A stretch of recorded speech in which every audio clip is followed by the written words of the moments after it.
नूरपुर नाम का एक छोटा सा गांव था जहां लोग अमीर नहीं थे लेकिन दिल के साफ थे।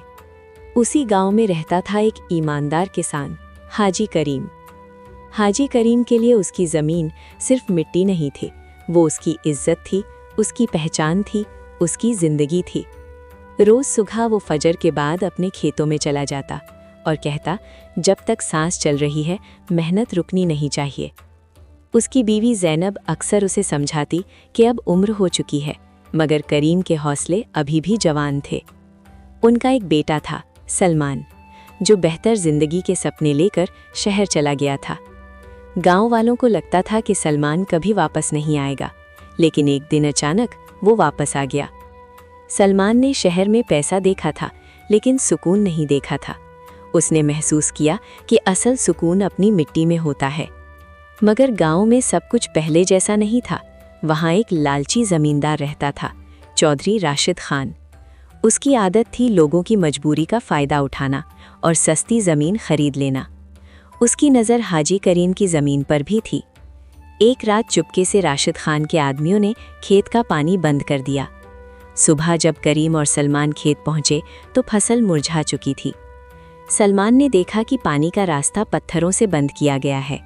उसे समझ आ गया ये सिर्फ इत्तेफाक नहीं था।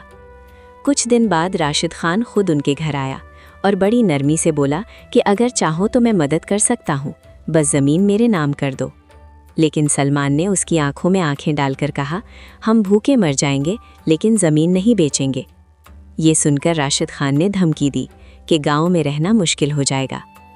अब ये सिर्फ फसल का मसला नहीं था, ये इज्जत और वजूद की लड़ाई थी। रात को सलमान को पता चला कि राशिद खान के आदमी फिर से पानी बंद करने वाले हैं। इस बार सलमान तैयार था। वो चुपकर खेत के पास छुप गया और जैसे ही आदमी आए उसने सब कुछ मोबाइल में रिकॉर्ड कर लिया।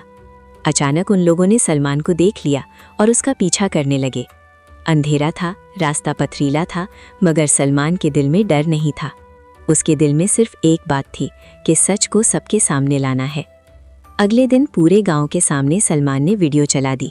सब लोग हैरान रह गए। अब राशिद खान के पास कोई जवाब नहीं था।